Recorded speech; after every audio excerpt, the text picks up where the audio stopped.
Dakle, Franke espresso mašina. Prilikom dolaska u smjenu pali se nakon van mašine.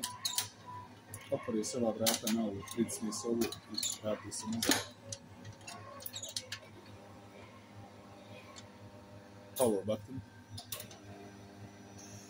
Zatvorite vrata. Pričekajte da dođe energija do njega.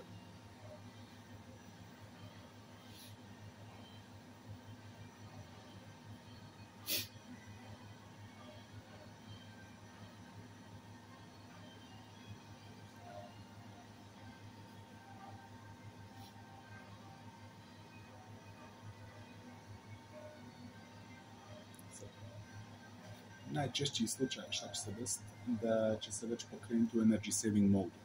Dakle, šta uradite? Double tap